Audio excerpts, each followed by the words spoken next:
O ar daquela manhã de sábado em pleno outono paulistano carregava uma promessa de sol que não se cumpriria. Um véu cinzento e persistente cobria o céu, um presságio mudo do que o dia me reservava. Meu nome é Laura, e aos 62 anos, eu acreditava já ter navegado pelas piores tempestades que a vida poderia me oferecer. A viuvez precoce, a luta para criar meu único filho, Ricardo, a solidão que às vezes se aninhava em meu peito nas noites longas. Contudo, nada me preparou para a maré de fel que estava prestes a transbordar, não de um estranho, mas da mulher que, por laços matrimoniais, se tornara minha família, minha sogra, Elvira. Ricardo, meu amado filho, casara-se com Beatriz há quase 5 anos, e com o casamento veio Elvira, uma figura imponente, de cabelos prateados sempre impecavelmente arrumados em um coque severo e olhos de um azul tão gélido quanto seu tratamento para comigo. Desde o primeiro dia, ela me analisara como um general inspeciona uma tropa desalinhada,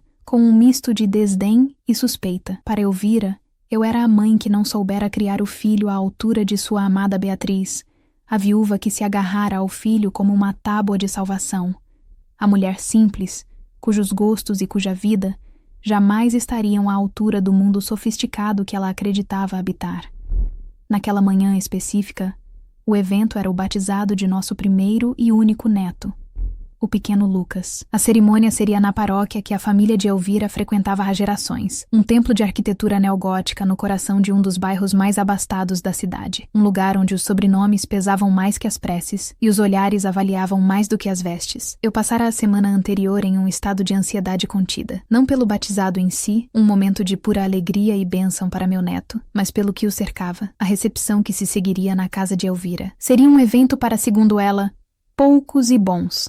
Uma expressão que em sua boca soava mais como uma ameaça velada do que como uma promessa de intimidade. Para essa ocasião, eu decidira usar um vestido novo, um gesto simples, quase infantil, de quem ainda busca aprovação. Era um vestido de um azul sereno, de corte clássico e tecido de boa qualidade, que eu comprara com minhas economias de professora aposentada. Sentia-me bonita nele, discreta, mas elegante. Era uma armadura sutil contra os esperados alfinetes verbais de Elvira. Meu filho Ricardo passou para me buscar. Desde que se casara, nossos encontros haviam se tornado mais espaçados, preenchidos por uma formalidade que me doía. Ele parecia sempre dividido entre o amor filial e a lealdade à esposa e, por extensão, à sogra. "Mãe, a senhora está ótima", ele disse, com um sorriso que não alcançava os olhos. Havia uma tensão em seus ombros. Um vinco de preocupação em sua testa que eu conhecia bem. Era o vinco Elvira. Durante o trajeto, ele repassou a lista de convidados, nomes importantes da sociedade, amigos de longa data de seus sogros. "Tente não se isolar, mãe. Converse com as pessoas. São todos muito simpáticos", ele aconselhou com a melhor das intenções, sem perceber que suas palavras apenas aumentavam meu nervosismo. Para ele, aquele era um mundo natural. Para mim, um palco estrangeiro onde eu não conhecia as falas. A igreja estava suntuosa. Vitrais altíssimos filtravam a luz cinzenta, transformando-a em matizes coloridos que dançavam sobre os bancos de madeira escura. O cheiro de incenso e de flores caras pairava no ar. Avistei Elvira logo à entrada, ao lado de seu marido, Armando, um homem de poucas palavras e presença quase ornamental. Elvira, como sempre, estava impecável em um tailleur de cor creme que gritava exclusividade. Seus olhos me varreram de cima a baixo, e um sorriso mínimo, quase imperceptível, curvou seus lábios. Não era um sorriso de acolhimento, era um sorriso de avaliação, e eu senti, com um calafrio, que havia sido reprovada antes mesmo de a prova começar. "Laura, que bom que chegou", disse ela, com uma voz que soava como seda sobre arame farpado. "Este é um dia muito importante para o Lucas, e para a nossa família. O nossa", foi dito com uma ênfase que me excluía sutilmente, como se eu fosse uma peça agregada, tolerada pela ocasião. Durante a cerimônia, tentei me concentrar na pureza do momento. A água benta sobre a cabecinha de meu neto, o choro assustado que logo se acalmou nos braços da mãe Beatriz, que, preciso admitir, era uma mãe dedicada e parecia genuinamente feliz. Beatriz sempre fora cordial comigo, embora distante. Uma diplomacia talvez ensinada pela mãe, mas naqueles momentos sagrados, os olhares de Elvira eram como agulhas em minhas costas. Eu a via cochichar com uma de suas amigas, lançando olhares furtivos em minha direção. A paranoia começou a se instalar. Seria o meu vestido, meu cabelo, a maneira como eu segurava o livrinho da missa, com Elvira, Qualquer detalhe poderia ser o estopim para uma crítica, uma humilhação velada, sua especialidade. Findada a cerimônia, nos dirigimos para a residência dos pais de Beatriz. Uma mansão que mais parecia uma embaixada, com um jardim meticulosamente cuidado e um hall de entrada que faria qualquer um se sentir pequeno. A recepção acontecia na área da piscina, coberta por um toldo elegante para proteger do vento frio que começava a soprar. Garçons de uniforme branco circulavam com bandejas de canapés e taças de espumante. A conversa fluía em um tom polido e contido, risadas discretas ecoando sobre o som suave de uma música instrumental. Senti-me um peixe fora d'água, uma nota dissonante naquela sinfonia de opulência. Ricardo e Beatriz foram imediatamente engolidos por um grupo de amigos, deixando-me à deriva. Tentei seguir o conselho do meu filho. Aproximei-me de um pequeno grupo de senhoras, sorri e disse um boa tarde, tímido. Elas responderam com acenos de cabeça polidos e imediatamente retomaram a conversa, como se eu fosse invisível. A sensação de inadequação era um nó na minha garganta. Peguei uma taça de água e me refugiei perto de uma pilastra, observando a cena de longe. Vi Elvira no centro de tudo, a rainha em sua corte. Ela gesticulava, sorria, sua voz se sobrepondo às outras. Ela era o sol em torno do qual todos aqueles planetas sociais orbitavam. Em um dado momento, seus olhos encontraram os meus. Ela ergueu uma sobrancelha e com um gesto de cabeça me convocou. Meu coração deu um salto, engoli em seco e caminhei em sua direção, sentindo todos os olhares se voltando para mim. Era como caminhar para o cadafalso. Ah, aqui está ela, Laura, querida, disse Elvira em voz alta, atraindo a atenção de seu círculo, que incluía algumas das mulheres mais influentes daquele meio. Estávamos justamente falando sobre o quão simples e tocante foi a sua contribuição para o batizado. Eu não havia feito contribuição alguma além da minha presença e de um presente modesto que entregara a Ricardo mais cedo. Fiquei confusa. Minha contribuição? Perguntei. A voz um fio. Sim, ela exclamou com um brilho malicioso nos olhos. A sua presença, é claro, tão humilde, é um lembrete para todos nós de que a família se estende por todos os espectros. A palavra espectros foi dita com uma pausa calculada, como se ela se referisse a classes sociais. As mulheres ao redor sorriram, sorrisos cúmplices e condescendentes. Eu senti o sangue fugir do meu rosto. A humilhação não era mais velada, era um espetáculo público, e eu era a atração principal. Mas o golpe de misericórdia ainda estava por vir. Elvira segurou meu braço com uma força surpreendente, seus dedos cravando-se em minha pele. E o seu presente para o Lucas? Que gesto adorável! Ela se virou para as outras. Imaginem só, Laura nos trouxe um conjunto de sapatinhos de tricô, feitos por ela mesma. Não é uma ternura? Tão vintage. A palavra vintage foi pronunciada com o mesmo tom pejorativo de simples e humilde. Ela então se virou para mim novamente, o sorriso transformado em uma careta de falsa compaixão. Laura, querida, nós apreciamos o gesto, de verdade. Mas veja bem, ela baixou o tom para um sussurro conspiratório, alto o suficiente para que todos ao redor ouvissem. Aqui, nós costumamos dar coisas um pouco mais duradouras. Sabe, um pequeno fundo de investimento, uma joia de família, coisas que realmente farão a diferença no futuro do menino. Mas não se preocupe, ela deu um tapinha no meu braço, como se eu fosse uma criança. A intenção é o que conta, não é mesmo? Mesmo quando o resultado é um pouco inadequado. O silêncio que se seguiu foi ensurdecedor. Cada palavra dela foi um prego sendo martelado em meu caixão de dignidade. Os sapatinhos de tricô, que eu levara semanas para fazer, com a lã mais macia que encontrei, escolhendo cada ponto com um amor infinito de avó, haviam sido transformados em um símbolo da minha pobreza, da minha inadequação, do meu não pertencimento. Olhei ao redor. Vi pena nos olhos de alguns, divertimento mal disfarçado em outros. Vi meu filho, Ricardo, do outro lado da piscina, conversando animadamente, alheio ao meu linchamento público. Vi Beatriz, não muito longe, que ouvira tudo, e agora desviava o olhar, o rosto corado, uma covardia silenciosa em sua postura. Naquele instante, algo dentro de mim se partiu. Não foi um estalo ruidoso, mas um rompimento silencioso e profundo. A dor era física, uma pontada aguda no peito. As lágrimas ardiam em meus olhos, mas eu me recusei a dar a Elvira a satisfação de me ver chorar. Ergui a cabeça, o queixo tremendo. Olhei diretamente nos olhos azuis e gélidos dela. Não disse uma palavra. Não havia o que dizer. Qualquer resposta seria inútil, apenas mais combustível para o seu fogo cruel. Meu silêncio era a única arma que me restava. Com uma calma que eu mesma não sabia possuir, soltei meu braço de seu aperto. Dei um passo para trás, criando uma distância física que espelhava o abismo emocional que acabara de se abrir entre nós. Olhei para ela uma última vez, uma longa e demorada olhada, e nela depositei toda a minha dor, toda a minha raiva, toda a minha resolução. E então, virei-me e comecei a andar. Não corri, andei com a espinha ereta, atravessando a multidão que se abria como o mar vermelho. Cada passo era uma eternidade. Eu sentia os olhares em minhas costas, mas não olhei para trás. Caminhei pelo hall de entrada suntuoso, empurrei a porta pesada e saí para o ar frio da tarde. O céu cinzento parecia um espelho da minha alma. Continuei andando, sem rumo, as palavras de Elvira ecoando em minha mente como um cântico profano. Inadequado. Simples. Humilde. E enquanto eu andava, uma certeza se cristalizava em meio à névoa de dor. Aquilo não aconteceria novamente. Aquela fora a última vez que Elvira, ou qualquer outra pessoa, me faria sentir daquela forma. A humilhação pública que eu acabara de sofrer não seria o meu epitáfio.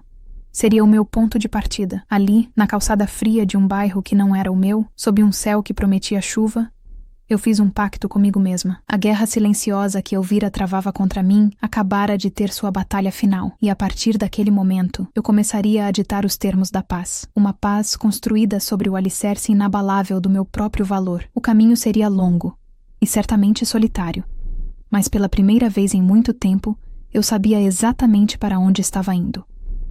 Para longe da sombra de Elvira, em direção à luz da minha própria redescoberta. A humilhação não me destruíra. Ela me despertara. E a mulher que despertou era alguém que nem mesmo Elvira seria capaz de subjugar. A caminhada sem rumo pelas ruas arborizadas e silenciosas do bairro nobre foi um borrão de dor e clareza. Cada passo na calçada fria era uma tentativa de me afastar fisicamente da cena da minha crucificação social. Mas as palavras de Elvira estavam gravadas a fogo em minha mente, repetindo-se em um loop torturante. Sapatinhos de tricô, tão vintage, inadequado. Cada repetição era uma nova facada. O ar frio do outono, que antes me parecia apenas um detalhe climático, agora parecia penetrar meus ossos, um reflexo do gelo que se instalara em meu coração. As folhas secas que o vento arrastava pelo chão emitiam um som frágil, quebradiço, como eu me sentia por dentro. Parei em frente a uma praça pequena e bem cuidada, com bancos de ferro forjado e canteiros de flores que pareciam vibrantes demais para o meu estado de espírito. Sentei-me em um dos bancos, sentindo o corpo pesado, exaurido, como se tivesse atravessado uma batalha física.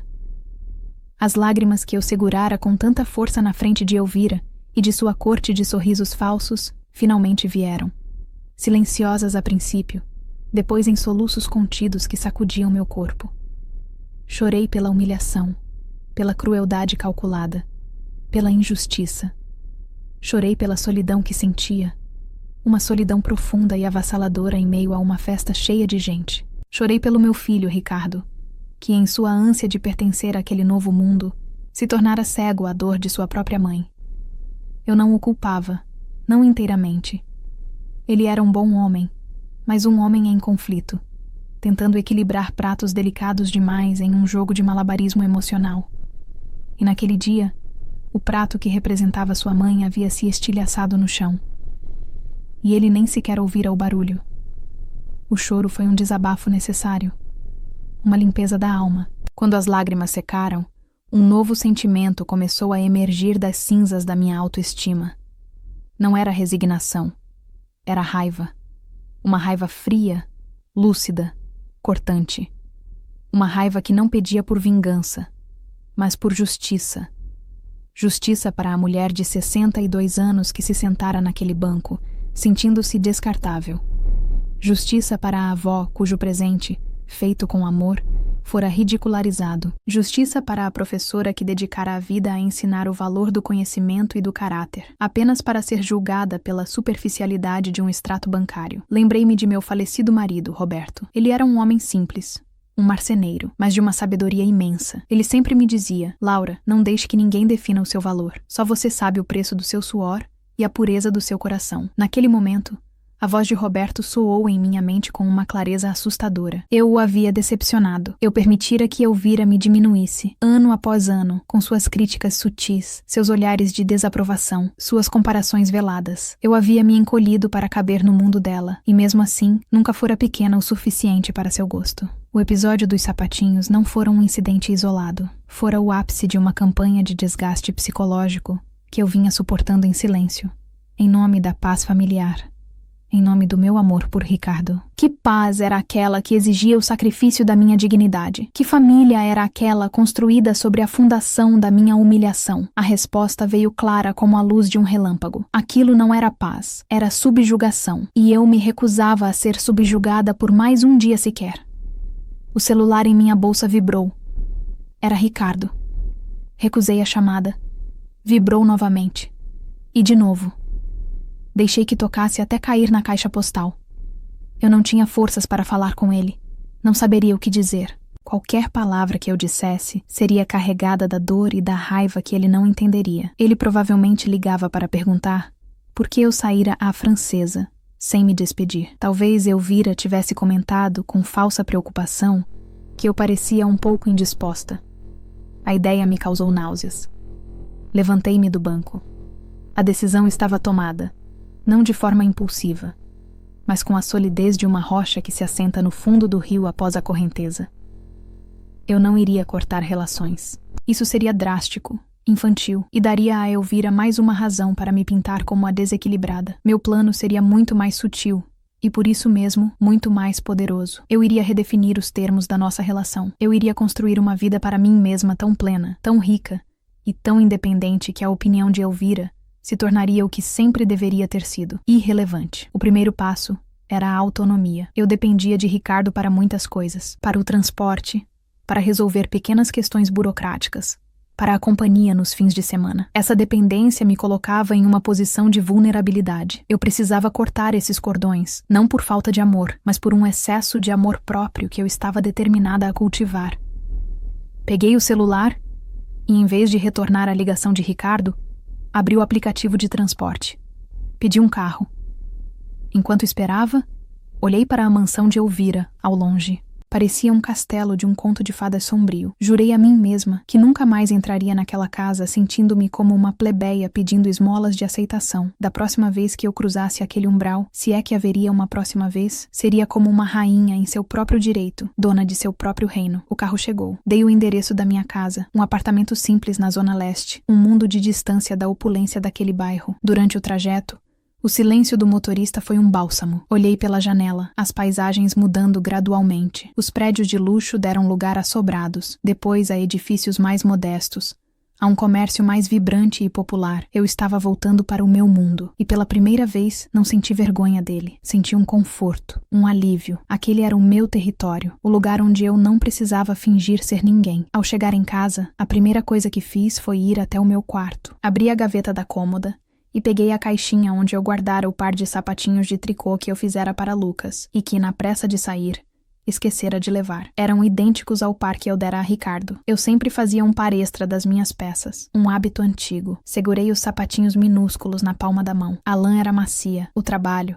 perfeito. Cada ponto era uma declaração de amor. Elvira não havia humilhado apenas a mim, ela havia profanado aquele gesto. Com uma calma deliberada, caminhei até a sala. Sobre um aparador, havia uma foto do meu casamento com Roberto. Nós dois, jovens, sorrindo, cheios de sonhos. Ao lado, uma foto de Ricardo criança, com um sorriso banguela. Minha família, uma família construída sobre o amor e o respeito mútuo. A família de Elvira era construída sobre aparências e poder. Eram universos distintos, e eu tentara, em vão, construir uma ponte entre eles. Agora eu entendia. A ponte deveria ser construída sim, mas a partir do meu lado do abismo, e com os meus próprios materiais. O telefone de casa tocou. O visor identificou o número de Ricardo. Desta vez, atendi. Mãe, onde a senhora se meteu? Fiquei preocupado.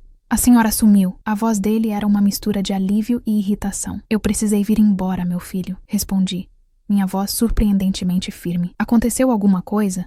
A senhora não parecia bem. Elvira disse que a senhora ficou pálida de repente. Aí estava. A narrativa de Elvira já estava em curso. A pobre Laura, que não está acostumada a eventos sociais, sentiu-se mal. Eu estou bem, Ricardo. Apenas cansada. Mas por que não me avisou? Eu teria levado a senhora. Teve que voltar de táxi. A preocupação dele era genuína, mas superficial. Ele se preocupava com a logística, não com a causa. Eu preferi não incomodar. Você parecia tão entretido, disse eu, sem acusação, apenas constatando um fato. Houve uma pausa. Talvez ele tenha sentido a frieza em meu tom. Mãe, a senhora tem certeza de que está tudo bem? Beatriz ficou perguntando. Diga a Beatriz que está tudo bem. E agradeça a ela e a sua sogra pela recepção. Foi memorável. Usei a palavra com uma ironia fina, que eu sabia que ele não captaria. Que bom que a senhora gostou, mãe, apesar de ter saído cedo. A senhora precisa se acostumar com esse tipo de evento.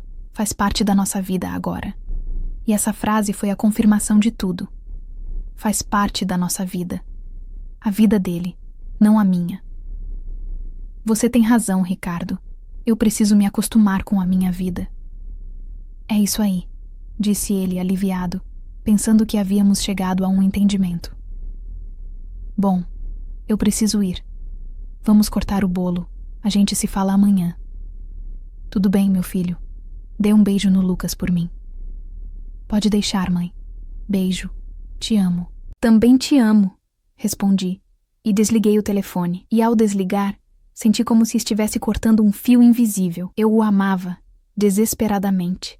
Mas eu precisava aprender a me amar também. E o amor próprio exigia distância. Exigia a construção de uma fortaleza em torno da minha alma. Uma fortaleza cujos muros Elvira jamais conseguiria escalar novamente. A humilhação daquele dia não seria uma ferida aberta para sempre. Seria a cicatriz que me lembraria da minha própria força. O ponto final de um capítulo de submissão e o prólogo de uma nova história, escrita por mim, para mim, e o primeiro parágrafo dessa nova história começaria a ser escrito agora. Os dias que se seguiram àquele sábado fatídico foram um estranho misto de torpor e febril atividade interna.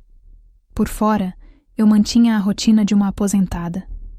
Acordava cedo, cuidava de minhas plantas na pequena varanda do apartamento, lia o jornal, preparava minhas refeições. Mas por dentro, minha mente era um canteiro de obras. Eu estava demolindo antigas estruturas de pensamento, limpando o terreno da minha autoestima e começando a desenhar os alicerces de uma nova Laura. A dor da humilhação ainda estava lá, uma brasa ardente sob as cinzas da minha compostura, mas agora ela tinha um propósito. Era o combustível para a minha transformação. Ricardo ligou no domingo, como prometido. Sua voz era leve, despreocupada. Ele falou sobre o bolo do batizado, sobre como Lucas estava cada dia mais esperto, sobre os planos de uma viagem de fim de semana com Beatriz e os sogros. Em nenhum momento ele mencionou a minha partida abrupta, ou perguntou novamente se algo estava errado. Para ele, o incidente estava encerrado, classificado como um mal-estar passageiro, e eu permiti que ele acreditasse nisso. Não era o momento para confrontos. A minha revolução seria silenciosa. Que bom, meu filho. Fico feliz por vocês, eu respondia, com uma cordialidade que me custava caro. Cada palavra amável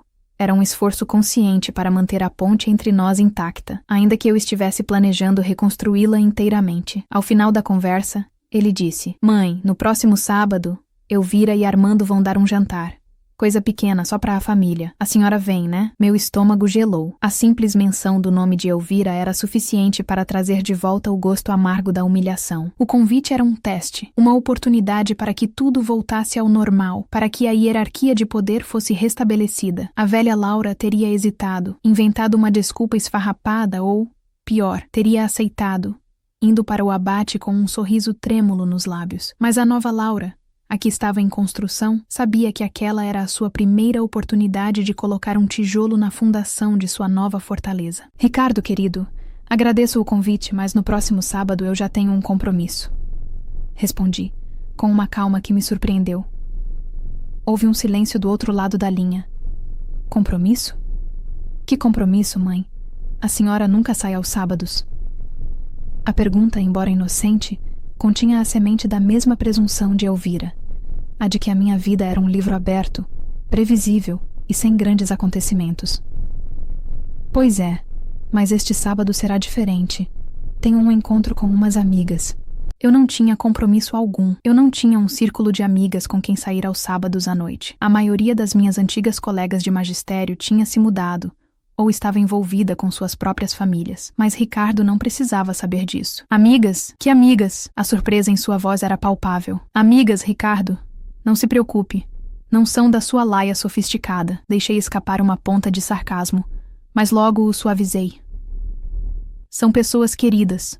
Vamos colocar o papo em dia. Ah, tudo bem então. Uma pena. Elvira vai perguntar da senhora. Diga a ela que eu mandei um abraço e que lamento não poder comparecer. Falei, a polidez sendo a minha nova couraça. Desligamos, e eu senti uma onda de poder. Fora uma pequena vitória, mas era minha. Eu dissera não. Um não. Sem justificativas elaboradas, sem pedidos de desculpas. Um não, que estabelecia pela primeira vez que a minha vida tinha suas próprias demandas e seus próprios mistérios. E agora, eu precisava honrar a minha própria mentira. Eu precisava, de fato, ter um compromisso para o sábado. Foi então que uma ideia, há muito adormecida, começou a despertar. Antes de me casar com Roberto, eu era uma jovem apaixonada por dança de salão. Frequentava os bailes da terceira idade com meus pais, rodopiava pelo salão ao som de boleros, sambas e tangos. Era uma alegria pura, um exercício para o corpo e para a alma. Com o casamento, as responsabilidades e depois a viuvez, a dança ficou para trás, uma lembrança doce de um tempo mais leve. Com o coração batendo um pouco mais rápido, abri o meu velho notebook. A internet, que antes era apenas uma ferramenta para ler notícias e ver receitas, agora se apresentava como um portal para um novo mundo. Digitei no buscador: bailes da terceira idade em São Paulo. A lista de resultados foi surpreendentemente longa. Havia clubes, associações, salões de dança espalhados por toda a cidade. Um deles me chamou a atenção: o Salão das Orquídeas, no bairro da Liberdade. As fotos mostravam um ambiente simples, mas acolhedor, com pessoas sorridentes, casais de todas as idades deslizando pela pista de madeira. O site anunciava um baile especial para o próximo sábado. A ideia me assustou e me excitou na mesma medida. Ir a um baile sozinha, aos 62 anos? A voz de Elvira ecoou em minha mente zombeteira. Uma viúva, sozinha, em um baile. Que deprimente. Sacudi a cabeça para afastar o pensamento. A opinião de Elvira não importava mais. A única opinião que contava era a minha. E a minha opinião era que eu merecia um pouco de alegria. Eu merecia música e movimento. Passei os dias seguintes em uma preparação quase ritualística. Abri meu guarda-roupa e olhei para as minhas roupas com um novo olhar. Eram peças sóbrias, em tons neutros, escolhidas para não chamar a atenção, para me fazer desaparecer na paisagem. Eram as roupas da Laura que se sentia inadequada. Fui até o fundo do armário e encontrei uma caixa empoeirada. Dentro dela, meus antigos sapatos de dança, um pouco gastos, mas ainda em bom estado, e embaixo deles, um vestido que eu não usava há décadas. Era um vestido vermelho, de um tecido fluido que se movia com o corpo, com um decote discreto em V. Eu o comprara para um aniversário de casamento com Roberto, e ele amava me ver com ele. Dizia que eu ficava incandescente. Experimentei o vestido. Ele ainda me servia, embora um pouco mais justo na cintura. Olhei-me no espelho. A mulher que me encarava não era a mesma jovem que usara aquele vestido pela última vez. Havia rugas ao redor dos meus olhos, fios de prata em meu cabelo. Mas havia também uma nova determinação em meu olhar. O vermelho não parecia mais ousado demais.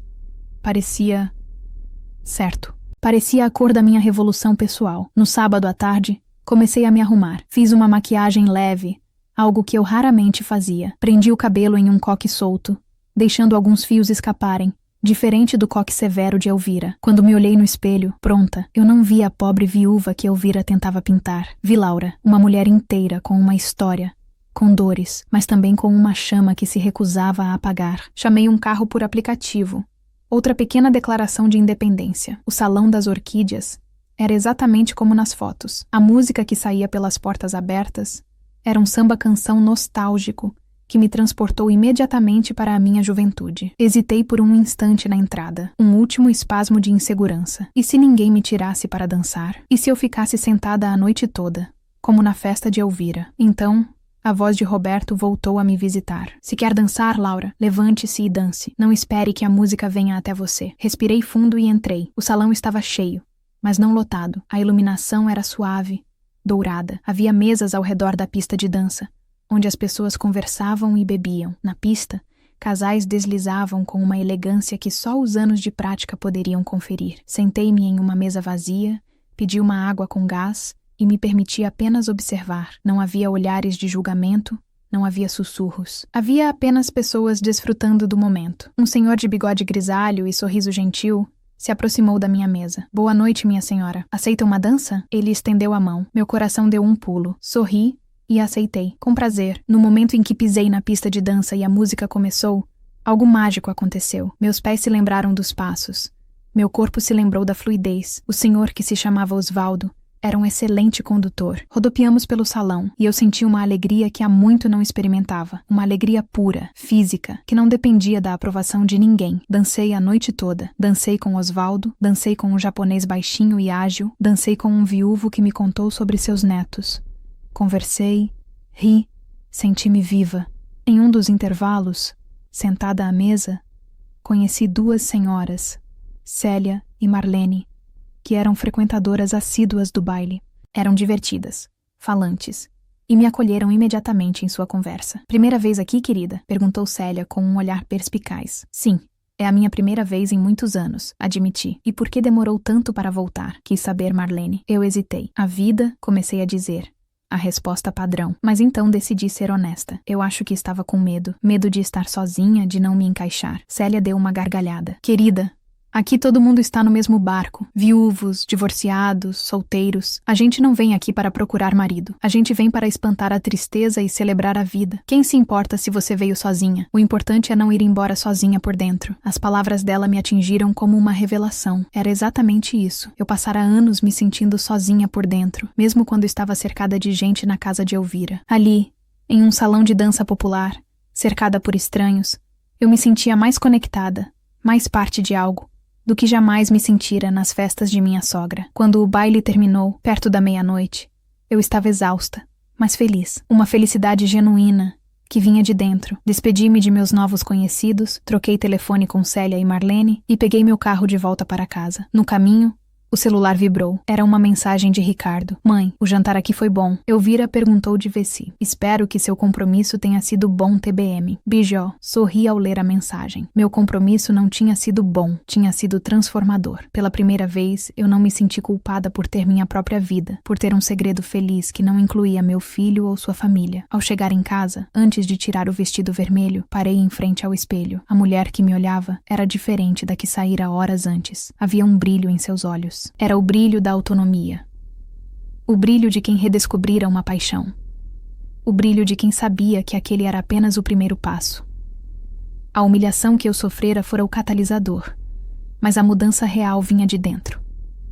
Vinha da decisão de parar de esperar por um convite para ser feliz e, em vez disso, levantar-se e dançar ao som da própria música.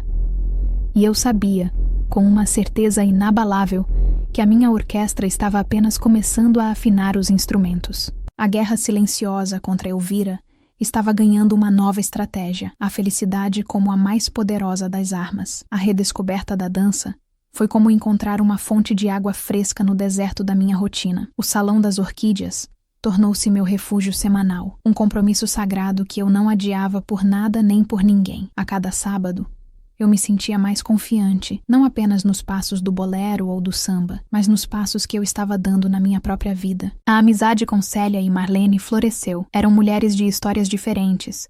Célia, uma ex-comerciante de pulso firme e coração mole. Marlene, uma enfermeira aposentada com um senso de humor cáustico e uma gargalhada contagiante. Elas me ensinaram que a sororidade não tinha idade e que a companhia de amigas verdadeiras era um antídoto poderoso contra a solidão. Nossas conversas nas mesas do salão, entre uma dança e outra, eram uma terapia. Falávamos sobre os filhos, os netos, as saudades do passado, mas principalmente sobre os sonhos para o futuro. Elas me contaram sobre seus cursos de artesanato, suas viagens em grupo, suas aulas de hidroginástica, e eu, pela primeira vez em muito tempo, comecei a pensar no meu próprio futuro não como um epílogo, mas como um novo capítulo a ser escrito. Ricardo, a princípio, estranhou a minha nova rotina. Outro compromisso no sábado, mãe? Ele perguntava, a voz carregada de uma incredulidade que beirava a desaprovação. Eu mantinha a minha resposta calma e firme. Sim, meu filho, sábado é o meu dia de dançar. A palavra dançar parecia desconcertá-lo. Não se encaixava na imagem da mãe idosa e caseira que ele tinha em sua mente. E isso secretamente me agradava. Eu estava quebrando os moldes nos quais ele e Elvira haviam me colocado. Claro, a reação de Elvira não tardou. Em um almoço de domingo na casa do meu filho, um território que eu considerava neutro, e por isso ainda frequentava, embora com cautela, ela lançou a sua primeira sonda. Então, Laura, começou ela, com aquele seu tom falsamente doce, enquanto cortava seu filé com precisão cirúrgica. Ricardo me disse que você agora tem uma vida noturna agitada. Frequenta bailes. A palavra bailes foi dita com o mesmo desprezo que ela usara para sapatinhos de tricô.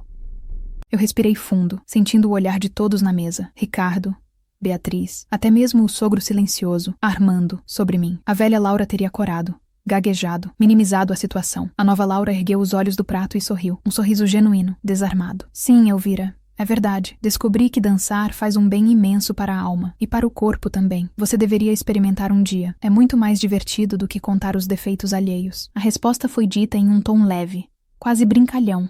Mas a farpa atingiu o alvo. Vi um lampejo de fúria nos olhos azuis de Elvira, rapidamente controlado. Beatriz engasgou com o suco. Ricardo me olhou, chocado e um pouco assustado. Foi a primeira vez que eu revidei, ainda que sutilmente, e a sensação foi libertadora. Eu não a ofendi com grosseria. Eu apenas usei a sua própria arma, a ironia, contra ela, e me defendi com a verdade, a minha felicidade. Elvira, percebendo que perderia a batalha se continuasse o ataque direto, mudou de tática. Ah, que bom para você, Laura. É importante manter-se ocupada na nossa idade. Evita a depressão, não é mesmo? Conheço uma senhora que começou a ir a esses lugares e acabou se envolvendo com um aproveitador. Perdeu a poupança inteira. É preciso ter muito cuidado. A insinuação era clara. Eu era uma tola, ingênua, prestes a ser enganada. Agradeço a sua preocupação, Elvira, respondi, ainda sorrindo. Mas as pessoas que conheci são decentes e trabalhadoras como eu. E quanto à minha poupança, não se preocupe, ela está muito bem guardada e, mais importante,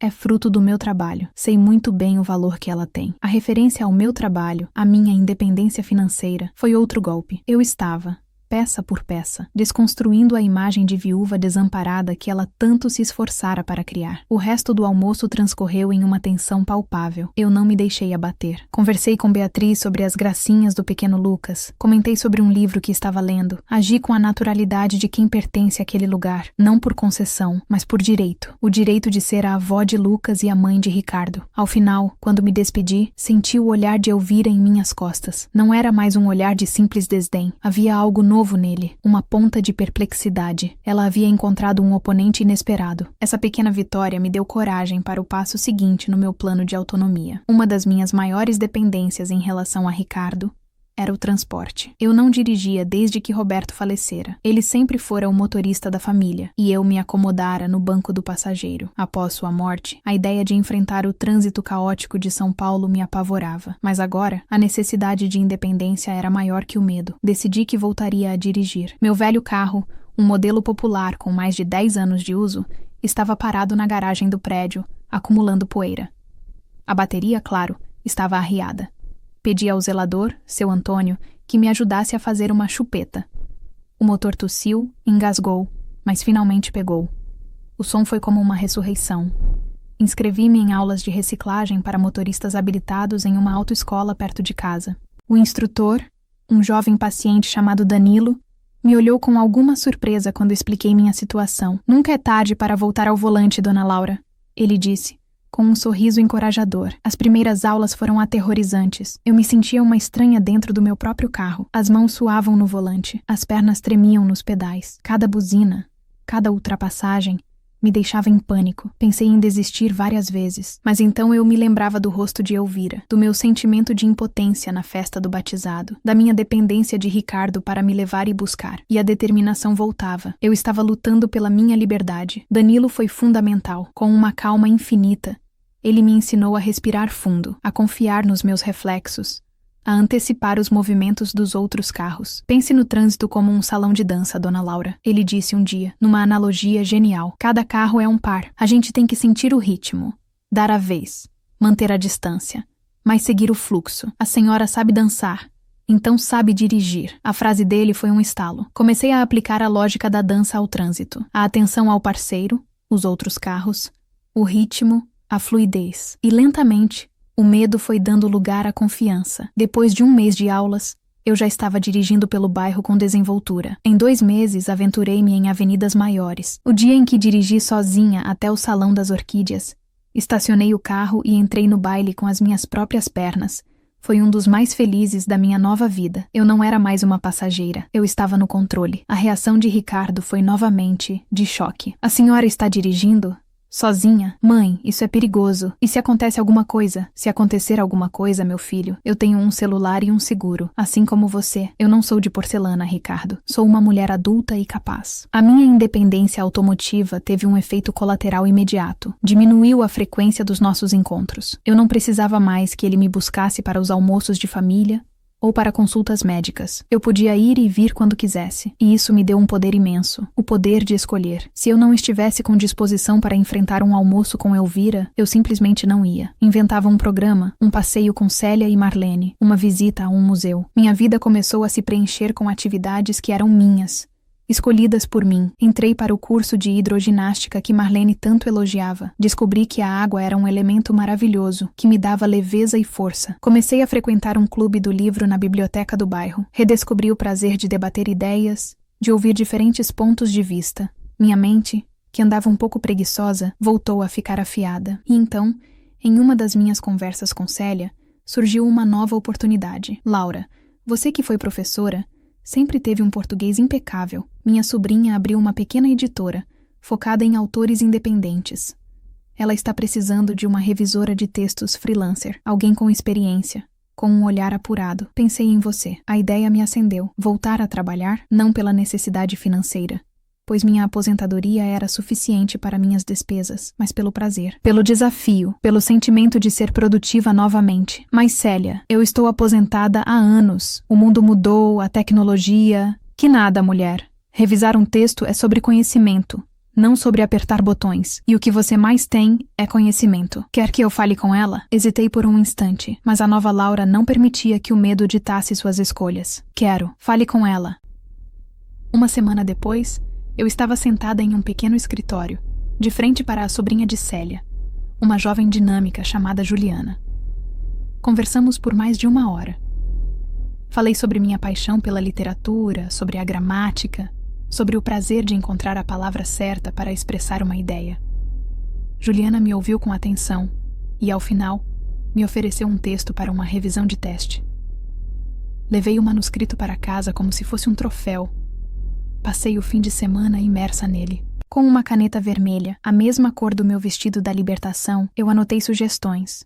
Corrigi erros, aprimorei frases. Foi um trabalho meticuloso, feito com o mesmo amor com que eu tricotara os sapatinhos de Lucas. Na segunda-feira, entreguei o texto revisado a Juliana. Ela o analisou em silêncio. E depois, abriu um sorriso largo. Dona Laura, é exatamente disso que eu precisava. De alguém que não apenas corrija, mas que dialogue com o texto. Que o aprimore. A senhora está contratada. Saí da pequena editora flutuando. Eu tinha um emprego, um trabalho flexível que eu poderia fazer de casa, no meu próprio ritmo. Mas era um trabalho, uma nova conexão com o mundo, uma nova fonte de propósito. A dança me devolvera a alegria do corpo. A direção me devolvera a autonomia do movimento. E agora, a revisão de textos me devolvera a vitalidade da mente. Eu estava, tijolo por tijolo, construindo a minha fortaleza, e ela era muito mais do que uma defesa contra Elvira. Era um lar para a minha alma, um lugar onde eu era a única arquiteta, a única moradora, a única rainha, e eu estava apenas começando a explorar todos os seus cômodos. A humilhação que eu sofrera parecia, agora, um evento distante, de uma outra vida, não porque a dor tivesse desaparecido completamente, mas porque a mulher que a sentira já não existia mais. Em seu lugar, havia uma nova Laura, mais forte, mais livre e, acima de tudo, mais dona de si mesma. O trabalho como revisora freelancer para a editora de Juliana, a Páginas Vivas, tornou-se uma parte central e estimulante da minha nova rotina. Receber um manuscrito era como receber um quebra-cabeça complexo e fascinante. Eu mergulhava nas histórias, nos argumentos, e meu papel era o de lapidar, de tornar a comunicação do autor mais clara e potente. Não era apenas um trabalho de correção gramatical.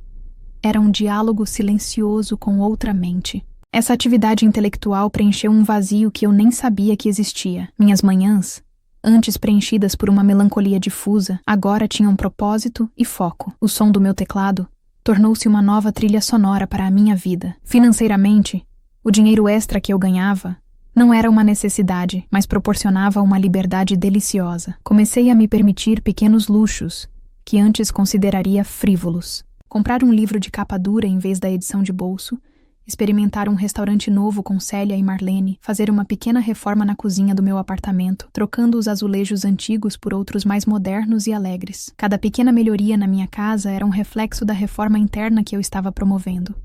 Meu apartamento, antes apenas um lugar de refúgio, estava se tornando um espaço de expressão da minha personalidade. Essa crescente independência em todas as áreas da minha vida, social, de mobilidade, intelectual e financeira, inevitavelmente começou a alterar a dinâmica com meu filho. Ricardo, que estava acostumado a ser o centro do meu universo, começou a perceber que o meu mundo havia se expandido e que ele era, agora, um dos vários planetas que orbitavam o meu Sol, e não o Sol em si. A mudança foi sutil, mas perceptível. Nossas conversas telefônicas, por exemplo, mudaram de tom. Oi, mãe. Tudo bem? A senhora está em casa? Ele perguntava. Oi, querido. Estou bem, mas estou no meio de uma revisão. Posso te ligar mais tarde? Eu respondia com naturalidade. Da primeira vez, houve um silêncio chocado do outro lado. Ele não estava acostumado a que eu estivesse ocupada, mas com o tempo, ele se habituou. Começou a entender que a minha vida não ficava em pausa esperando por ele. Nossos encontros também mudaram. Em vez de eu sempre ir à sua casa, comecei a convidá-lo, junto com Beatriz e Lucas, para virem ao meu apartamento. Preparei uma lasanha que aprendi em um programa de culinária. Venham almoçar no domingo, eu propunha. Isso invertia a dinâmica de poder. Em meu apartamento eu era a anfitriã. As regras eram minhas, o ambiente era o meu. Elvira nunca era convidada para esses almoços íntimos. Eram momentos para eu me reconectar com meu filho e minha nora em um território neutro, longe da influência tóxica dela. Nesses encontros, eu fazia questão de mostrar a Beatriz que eu não a via como uma inimiga, mas como a esposa do meu filho e a mãe do meu neto. Conversava com ela sobre seus desafios como mãe, elogiava suas conquistas profissionais, criava um laço de mulher para mulher que Elvira, com sua competitividade, nunca conseguiria construir. Lentamente, vi a postura de Beatriz em relação a mim mudar. A cordialidade distante deu lugar a um afeto genuíno. Ela começou a me ligar de vez em quando, apenas para conversar ou pedir um conselho. Ela estava começando a me ver como Laura, e não apenas como a mãe de Ricardo. Claro, Elvira não via essa transformação com bons olhos. A minha ausência nos eventos familiares que ela promovia era notada e, sem dúvida, comentada. Eu não recusava todos os convites, para não criar um rompimento definitivo. Eu escolhia estrategicamente quais batalhas lutar. Ia a um aniversário, a uma festa de fim de ano, mas sempre nos meus próprios termos. Chegava no meu carro, na hora que me convinha, e ia embora quando sentia que a minha cota de socialização forçada havia chegado ao limite. Em uma dessas ocasiões, um jantar de aniversário de Armando, o marido silencioso, Elvira tentou uma nova abordagem. Vendo que os ataques diretos e as insinuações não funcionavam mais, ela tentou o caminho da falsa confidência, da cumplicidade forçada. Ela me encontrou perto da varanda onde eu observava as luzes da cidade. Laura, disse ela, com uma voz suave, quase um sussurro. Fico tão feliz em ver você bem, de verdade. Vejo que está mais ativa. Isso é bom. Mas sabe, às vezes me preocupo. Se preocupa com o quê, Elvira? Perguntei, mantendo meu olhar no horizonte, sem me virar para ela. Com o Ricardo. Ele sente a sua falta. Ele sente que você está se distanciando. Era um golpe baixo, usando meu filho como arma. Desta vez, eu me virei e a encarei, mas não com raiva, com uma serenidade que a desarmou. Elvira, eu não estou me distanciando do Ricardo. Eu estou me aproximando de mim mesma. São coisas muito diferentes. Por muitos anos eu vivi em função dele, o que é natural para uma mãe, mas ele agora é um homem. Tem a própria família. E eu descobri que ainda tenho uma vida inteira pela frente para viver. O amor que sinto por ele não diminuiu. Pelo contrário, hoje eu posso oferecer a ele uma mãe mais inteira, mais feliz. E uma mãe feliz não é um fardo para um filho. Ela ficou sem palavras. A minha lógica era irrefutável. Eu não estava me defendendo. Eu estava explicando a minha filosofia de vida. Uma filosofia que era o oposto da dela, que parecia se alimentar do controle e da dependência dos outros. E quanto a Beatriz, continuei, aproveitando o seu silêncio. Tenho a impressão de que ela e eu estamos nos dando melhor do que nunca. Talvez porque agora eu não sou mais apenas a sogra, mas uma outra mulher com quem ela pode conversar. Talvez a sua ausência em nossas conversas esteja fazendo bem a ela. A estocada final foi precisa, cirúrgica. Eu a acusei, delicadamente, de ser a fonte da discórdia. O rosto de Elvira se contraiu em uma máscara de fúria contida. Ela abriu a boca para responder, mas não encontrou as palavras. Pela primeira vez, eu a vi completamente derrotada em seu próprio jogo. Ela simplesmente se virou e se afastou, deixando-me sozinha na varanda. Naquele momento, eu soube que a guerra estava ganha. Não porque eu a tivesse destruído, mas porque eu me tornara imune ao seu veneno. A opinião dela, seus ataques, suas manipulações já não encontravam mais eco dentro de mim. Minha fortaleza interna era sólida demais. A prova final dessa transformação veio alguns meses depois. Juliana, da Páginas Vivas, me procurou com uma proposta inesperada. Laura, um dos nossos autores, um historiador, está escrevendo um livro sobre as transformações sociais em São Paulo na segunda metade do século XX. Ele precisa de um assistente de pesquisa para coletar depoimentos de pessoas que viveram essa época. Alguém com sensibilidade para ouvir e com boa capacidade de organização. Pensei em você. Você não apenas viveu essa história, como tem a habilidade perfeita para ajudar a contá-la. A proposta me deixou eufórica. Seria mais do que revisar. Seria participar ativamente da criação de um livro, de um registro histórico. Aceitei na hora. O trabalho consistia em entrevistar pessoas da minha geração, coletar suas memórias sobre a cidade, sobre o trabalho, sobre a vida familiar. Mergulhei no projeto com uma paixão avassaladora. Entrevistei meus novos amigos do baile, antigas colegas de magistério que eu reencontrei, vizinhos. Cada entrevista era uma janela para um mundo, uma peça no mosaico da história da cidade. E no processo, eu também reavaliei a minha própria história, não como uma sequência de perdas e dificuldades, mas como uma jornada de resiliência e força. O historiador, um professor universitário chamado Dr. Afonso, ficou impressionado com a qualidade do material que eu coletava. Laura, seus relatórios são fantásticos. Você tem um dom para fazer as pessoas se abrirem, para captar a essência de suas histórias. O ápice desse projeto foi o convite para um evento de pré-lançamento do livro, que aconteceria em um centro cultural na Avenida Paulista. Seria um evento para a imprensa, para acadêmicos e para os colaboradores do livro.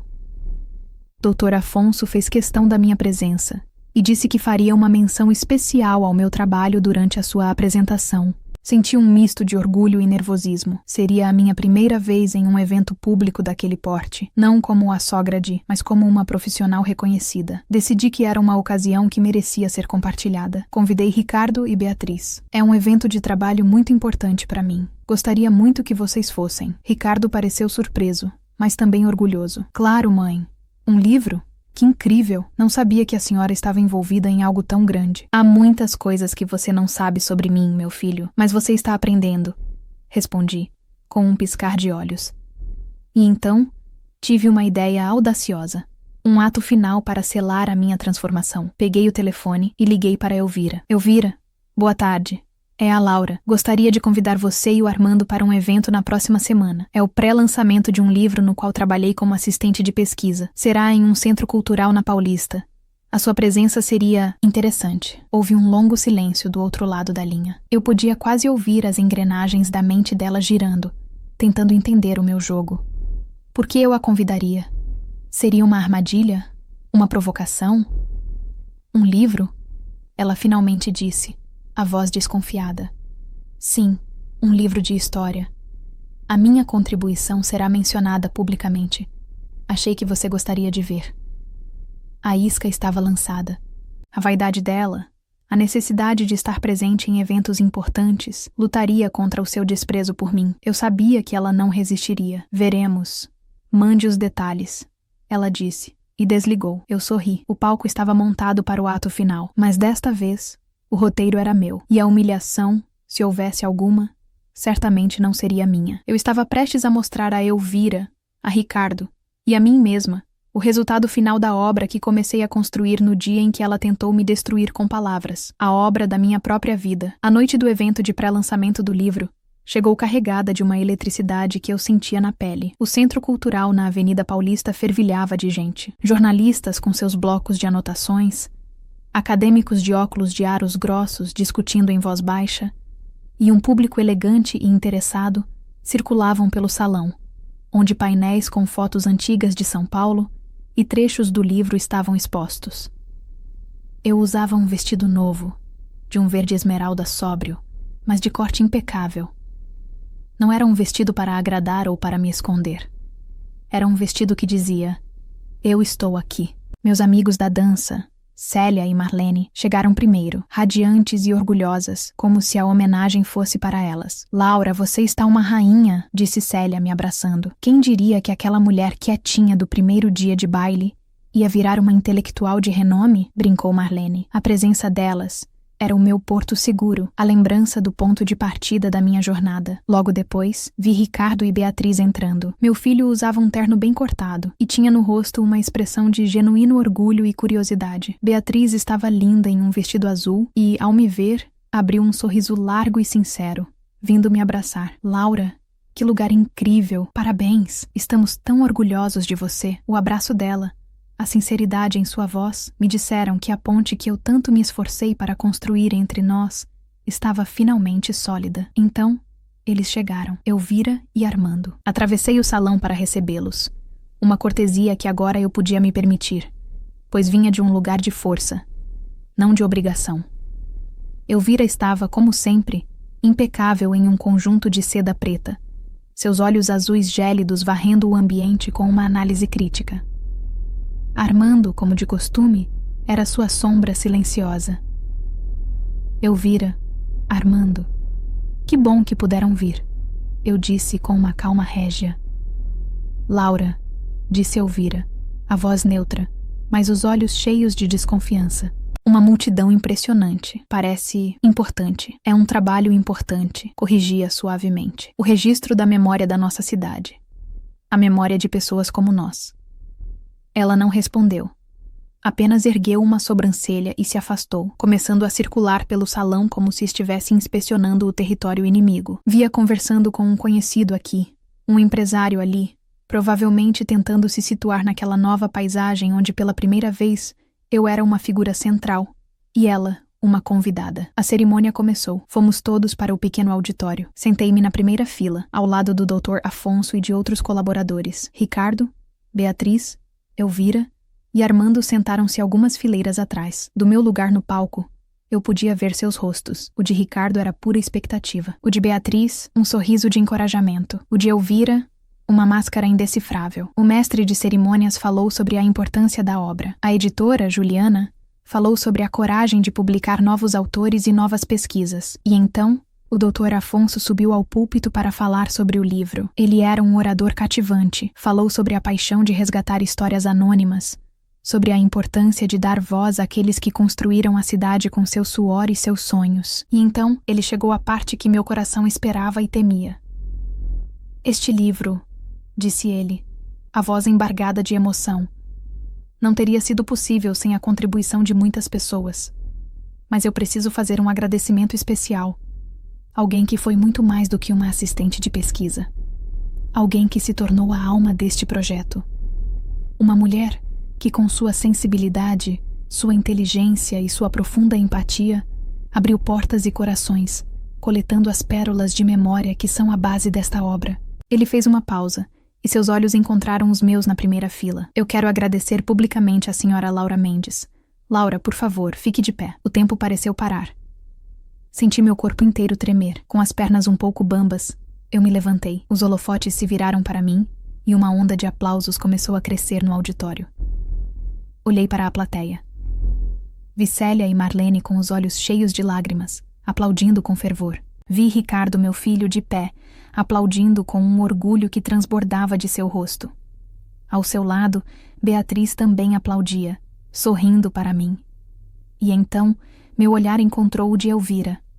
Ela estava sentada. Era a única pessoa naquela sessão que não se levantara. Seus braços estavam cruzados sobre o peito. O rosto uma máscara de pedra, mas seus olhos não mentiam. Neles, eu não vi raiva. Eu vi choque, eu vi incredulidade, eu vi a derrota final e absoluta. Ela estava testemunhando publicamente a ascensão da mulher que ela tentara esmagar. A viuvinha simples estava sendo ovacionada por uma plateia de intelectuais, seu nome elogiado por um acadêmico respeitado. A humilhação dos sapatinhos de tricô parecia uma anedota patética de um passado distante. Dr. Afonso continuou. A Laura nos ensinou que cada vida é um romance, cada memória é um documento histórico. Ela, que foi professora por mais de 30 anos, nos deu a maior de todas as lições, a de que o valor de uma pessoa não está em seus bens ou em seu sobrenome, mas na riqueza de sua experiência e na generosidade de seu coração. Este livro é tão seu quanto meu. Obrigado, Laura. Uma nova onda de aplausos, ainda mais forte, varreu o auditório. Eu apenas conseguia acenar com a cabeça, as lágrimas agora escorrendo livremente pelo meu rosto. Mas não eram lágrimas de dor, eram lágrimas de catarse, de gratidão, de vitória. Sentei-me, o corpo tremendo, sentindo-me completa. Após a cerimônia, no coquetel, fui cercada por pessoas que queriam me parabenizar. Apertei dezenas de mãos. Recebi elogios sinceros. Senti-me parte de algo maior. Ricardo e Beatriz me abraçaram juntos. Mãe, eu não tenho palavras, disse Ricardo, a voz embargada. Eu não fazia ideia. Me perdoe por todas as vezes que eu não vi, que eu não entendi. Está tudo perdoado, meu filho, eu disse, afagando seu rosto. Você não precisa entender tudo. Só precisa me amar. E eu sei que você me ama. Foi então que vi Elvira se aproximando sozinha. Armando ficara para trás, conversando com um conhecido. Ela parou na minha frente. O barulho do coquetel pareceu desaparecer. Estávamos apenas nós duas, em nossa bolha de silêncio. Ela me olhou por um longo tempo. O queixo erguido, a postura altiva de sempre. Mas algo havia se quebrado por dentro, e isso era visível. Parabéns, Laura, ela disse. A voz baixa, quase inaudível. Obrigada, Elvira, respondi com simplicidade. Ela pareceu lutar consigo mesma, como se quisesse dizer algo mais, mas as palavras não viessem. Talvez um pedido de desculpas? Uma admissão de erro? Mas Elvira não era feita desse material. Em vez disso, ela disse, com um último resquício de sua antiga arrogância, parece que você finalmente encontrou o seu lugar. E eu sorri. Um sorriso genuíno, sem ironia, sem amargura. Um sorriso de paz. Não, Elvira. Eu não encontrei o meu lugar. Eu o construí, com minhas próprias mãos. Ela me olhou uma última vez. E então, sem dizer mais uma palavra, virou-se e foi embora, desaparecendo na multidão. E eu soube, com uma certeza absoluta, que aquela era a última vez. A última vez que ela teria qualquer poder sobre mim. A última vez que suas palavras ou seus olhares teriam a capacidade de me ferir. Eu não a havia destruído. Eu não a havia humilhado em troca. Eu simplesmente a tornara irrelevante para a minha felicidade. E essa foi a vitória mais doce de todas. Olhei ao redor, para o salão cheio de vida, para os meus amigos, para o meu filho e minha nora. Peguei uma taça de espumante que um garçom me oferecia. Ergui-a em um brinde silencioso. Um brinde à mulher que eu me tornara. Um brinde à humilhação que me deu forças, ao vestido vermelho que me deu coragem, aos sapatos de dança que me deram alegria, ao carro velho que me deu liberdade e aos livros que me deram uma voz. Um brinde a mim, e pela primeira vez em muito tempo, eu me senti completa, em paz e, acima de tudo, livre. O futuro era uma página em branco e eu tinha a caneta na mão, pronta para escrever o próximo capítulo. E eu sabia que seria uma história magnífica. O evento de pré-lançamento do livro foi um divisor de águas, não apenas na minha relação com Elvira, mas na percepção que toda a minha família tinha de mim. A admiração pública que recebi naquela noite solidificou a minha nova identidade aos olhos deles. Eu não era mais a mãe do Ricardo ou a sogra de Beatriz. Eu era Laura Mendes, uma mulher com seus próprios projetos, suas próprias conquistas e seu próprio brilho. A dinâmica familiar mudou de forma permanente. O respeito, que antes eu precisava mendigar, agora me era oferecido de forma natural e espontânea. Elvira, depois daquela noite, adotou uma nova postura em relação a mim, a da distância polida. Os ataques cessaram, as alfinetadas desapareceram. Em seu lugar, instalou-se um armistício silencioso. Nos raros eventos familiares em que nos encontrávamos, ela me tratava com uma formalidade gélida, como se eu fosse uma conhecida distante com quem ela era forçada a conviver. Para mim, era a situação ideal. Eu não desejava sua amizade, que seria invariavelmente falsa, nem sua inimizade, que era desgastante. Eu desejava a indiferença, e foi exatamente isso que eu consegui. Ela me deixara em paz, porque não tinha outra escolha. Eu me tornara uma fortaleza inexpugnável para suas táticas de guerrilha psicológica. Meu relacionamento com Ricardo e Beatriz, por outro lado, floresceu de uma maneira que eu jamais imaginei ser possível. O orgulho que Ricardo sentiu naquela noite abriu seus olhos para a mulher multifacetada que sua mãe sempre fora, mas que ele, na correria de sua própria vida e na ânsia de se encaixar no mundo de sua esposa, deixara de enxergar. Ele começou a me ligar não apenas para cumprir uma obrigação filial, mas por um interesse genuíno em minha vida. E aí, mãe, como andam as pesquisas? Entrevistou alguém interessante esta semana? Ele perguntava e eu contava com entusiasmo sobre as histórias que estava coletando. Ele, por sua vez, começou a compartilhar mais sobre seus próprios desafios e sonhos, não apenas suas conquistas. Nosso diálogo se aprofundou. Tornou-se uma troca entre dois adultos que se amavam e se respeitavam mutuamente. Com Beatriz, a transformação foi ainda mais notável. A admiração que ela passou a sentir por mim quebrou a barreira de formalidade que Elvira, sua mãe, construíra entre nós. Beatriz começou a me ver como um modelo de mulher independente e resiliente. Algo que, eu percebia agora, ela secretamente ansiava ser, sufocada pela personalidade dominadora de Elvira. Certo dia, ela me convidou para um café, só nós duas.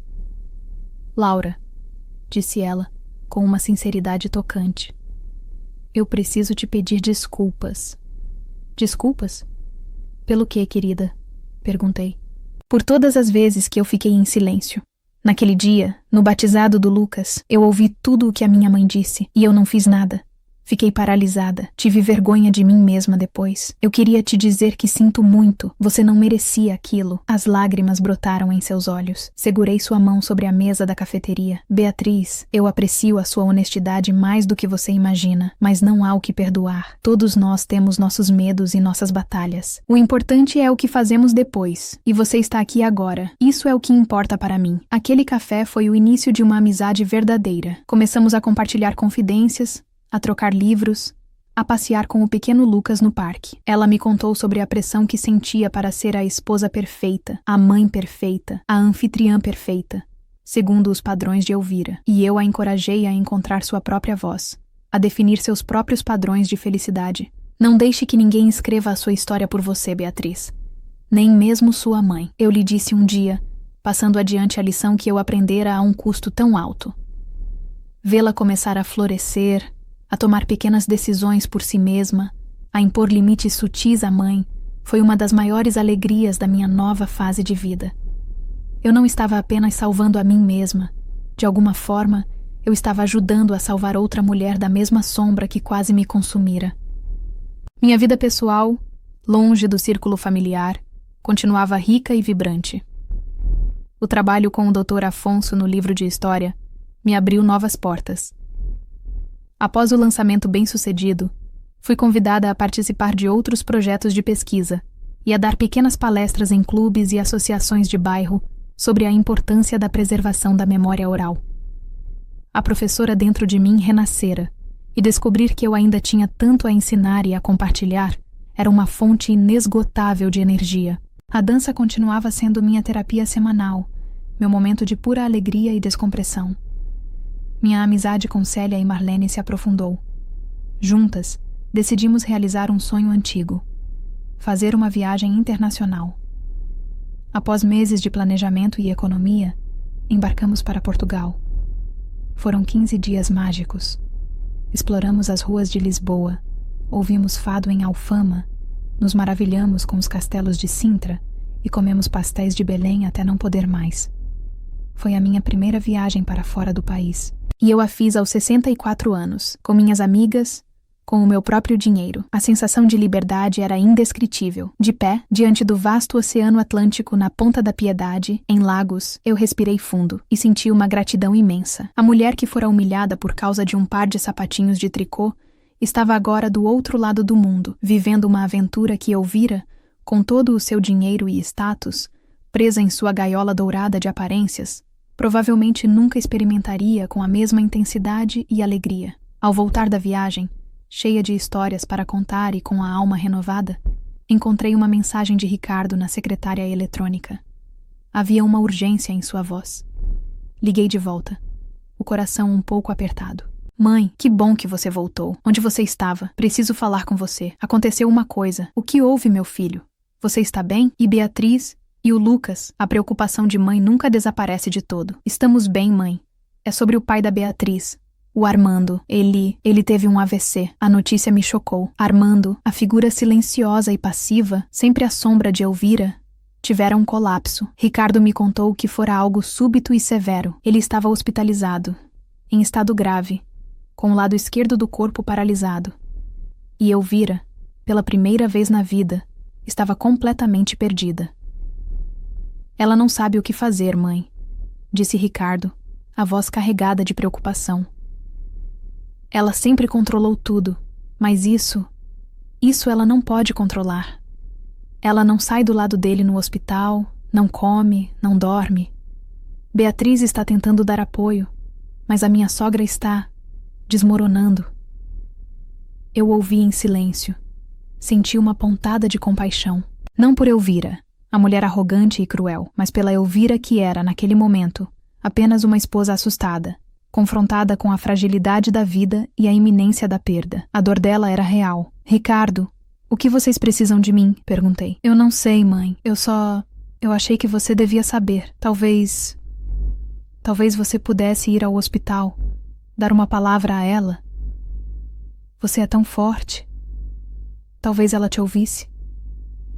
Hesitei. Ir ao encontro de Elvira em seu momento de maior vulnerabilidade, o que eu diria? Seria visto como um ato de compaixão ou como um triunfo mórbido? A velha mágoa ainda existia, em algum lugar profundo, mas a nova Laura, a mulher que eu me tornara, sabia que a verdadeira força não reside em guardar rancor, mas em saber quando estender a mão. Não por ela, mas por mim.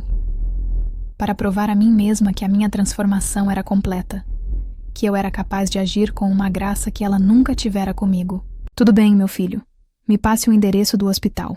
Eu vou até lá. Naquela tarde, dirigi até o hospital. O cheiro de antisséptico, os corredores brancos, o som abafado das conversas, tudo contribuía para uma atmosfera de angústia. Encontrei o quarto. A porta estava entreaberta. Espreitei. Vi Armando na cama, pálido, ligado a monitores que apitavam ritmicamente. E ao seu lado, em uma poltrona, estava Elvira.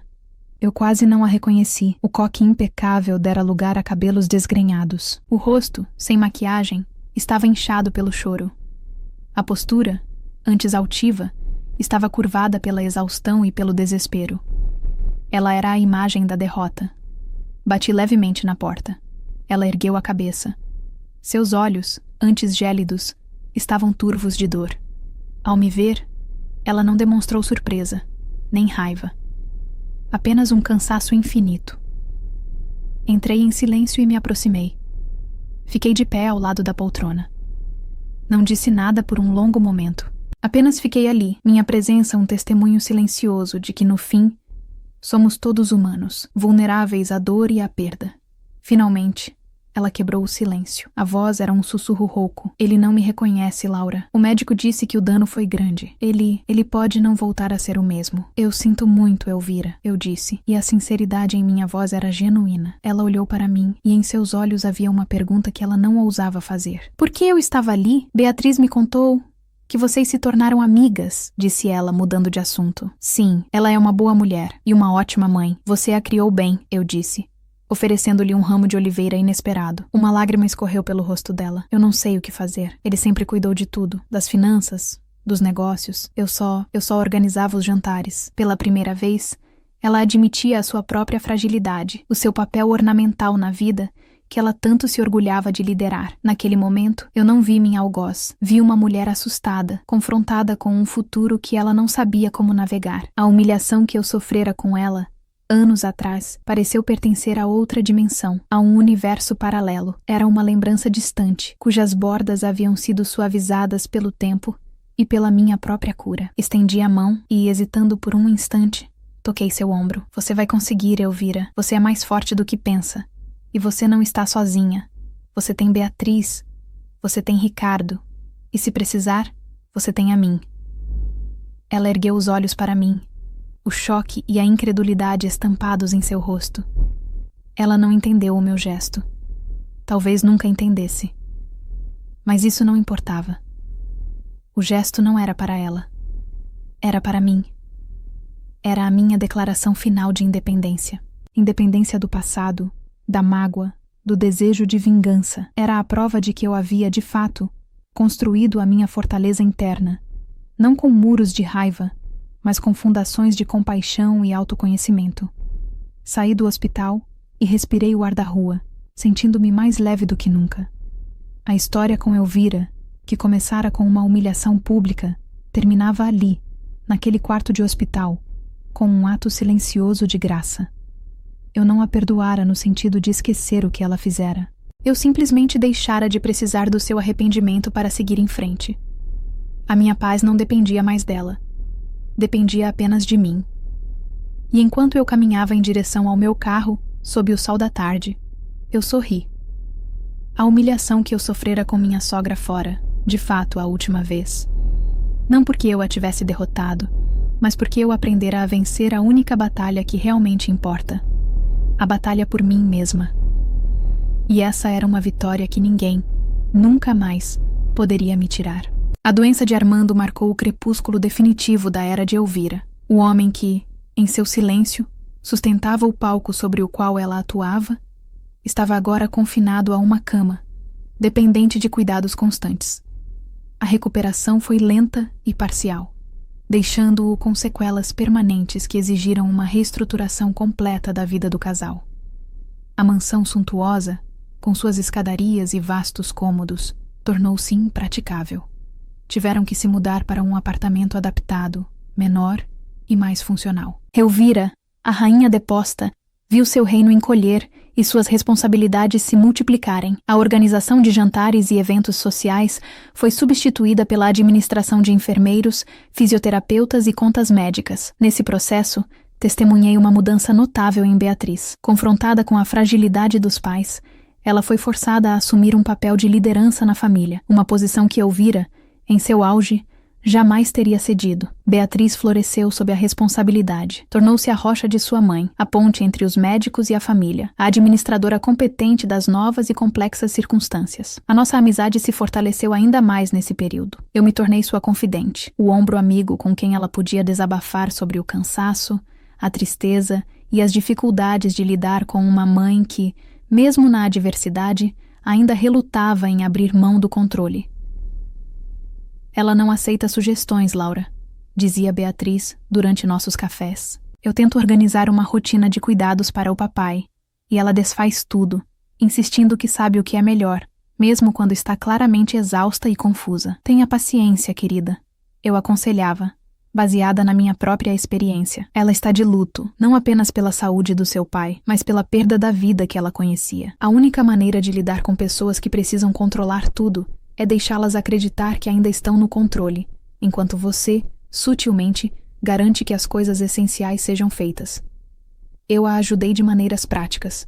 Cozinhava e levava refeições para ela e Ricardo, para que tivessem uma preocupação a menos. Cuidava do pequeno Lucas em algumas tardes, liberando Beatriz para resolver as questões dos pais. Não fiz isso por Elvira, mas por Beatriz, por meu filho e por meu neto.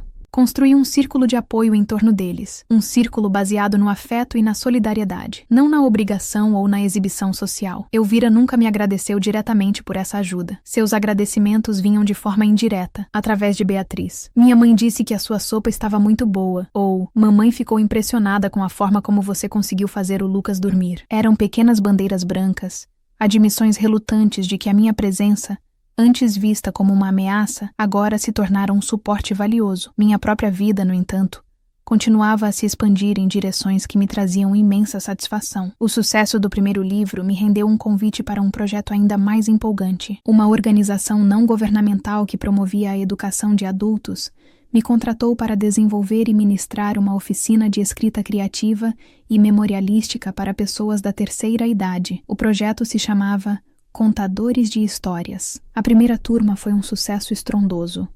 12 alunos, com idades entre 60 e 85 anos, reuniam-se 2 vezes por semana em uma sala de aula comunitária. Eram homens e mulheres com vidas extraordinárias, repletas de histórias que eles achavam que não interessavam a ninguém. Havia um ex-operário de fábrica que participara de greves históricas, uma imigrante italiana que atravessara o oceano com a família após a guerra, um alfaiate que fizera ternos para presidentes. Meu papel era simplesmente dar-lhes as ferramentas e a confiança para colocar essas histórias no papel. Eu os ensinava sobre estrutura narrativa, sobre a construção de personagens, sobre o poder dos detalhes sensoriais. Mas, acima de tudo, eu os ensinava a acreditar que suas vozes importavam. Ver a alegria em seus rostos quando liam seus textos em voz alta para a turma, ver as lágrimas de reconhecimento e a camaradagem que se formava entre eles, era a maior recompensa que eu poderia imaginar. O projeto Contadores de Histórias tornou-se a grande paixão da minha vida. Em uma tarde de outono, cerca de 2 anos após o AVC de Armando, recebi um telefonema inesperado. Era Elvira. Sua voz ao telefone era frágil, quase irreconhecível. Laura, Você está ocupada? Eu poderia falar com você? Fiquei surpresa. Em todos aqueles anos, ela nunca me ligara por iniciativa própria para uma conversa pessoal. Não estou ocupada, Elvira. Pode falar. Eu estou no apartamento novo. Sozinha. A enfermeira do Armando saiu e ele está dormindo. Eu li no jornal do bairro sobre as suas oficinas de escrita. Havia uma foto sua com seus alunos. Ah, sim. O projeto Contadores de Histórias. Eu disse, curiosa para saber onde aquela conversa iria dar. Sim. Ela fez uma longa pausa. Eu queria saber, essas oficinas são para qualquer pessoa? O queixo me caiu. A pergunta era tão improvável, tão fora de personagem, que eu precisei de um momento para processá-la. Elvira, a mulher que ridicularizara meus hobbies simples, estava perguntando sobre as minhas oficinas? Sim, Elvira, são para qualquer pessoa acima de 60 anos que queira contar a sua história. Outra pausa. Eu podia ouvi-la respirando do outro lado da linha. Eu tenho pensado muito, no passado, em como as coisas eram, antes de tudo. A sua voz falhou. Eu não tenho com quem conversar. Beatriz está sempre ocupada. Armando, ele não pode mais conversar. As minhas antigas amigas, elas não ligam mais. A vida delas continuou. A minha não. Naquele momento eu entendi. A solidão. Aquele sentimento que eu conhecera tão bem, que me levara a um salão de dança em uma noite de sábado, agora a alcançara. Despida de seu status, de seu poder social, de seu papel de anfitriã, Elvira estava finalmente confrontando a si mesma, e não gostava da companhia. Eu escrevi algumas coisas. Ela confessou. A voz quase um sussurro, lembranças, sobre a minha infância no interior, sobre como conheci o Armando, coisas que eu nunca contei a ninguém, mas eu não sei se está bom, não sei como organizar. Meu coração, que por tanto tempo guardara uma armadura contra essa mulher, sentiu uma inesperada onda de compaixão. A humilhação que ela me fizera passar nascera de sua própria insegurança, de sua necessidade de se sentir superior para mascarar seus próprios vazios. E agora, o vazio a engolira. Traga o que você escreveu, Elvira, eu disse, a voz suave. Para a oficina? Ela perguntou, com um misto de esperança e medo. Não, respondi, não precisa ser tão formal. Venha aqui em casa. Tome um café comigo e me mostre as suas histórias. O silêncio do outro lado da linha foi a resposta mais eloquente. Era o som de uma bandeira branca sendo erguida, não por um general derrotado, mas por uma alma cansada que pedia, finalmente, por um pouco de paz. 2 dias depois, Elvira tocou a campainha do meu apartamento. Ela trazia uma pasta de couro nas mãos e um olhar de apreensão no rosto. Eu a recebi com um sorriso e a conduzi até a minha pequena mesa na sala, onde 2 xícaras de café já nos esperavam. Ela me entregou a pasta. Dentro, havia algumas dezenas de páginas, escritas com uma caligrafia elegante, mas vacilante.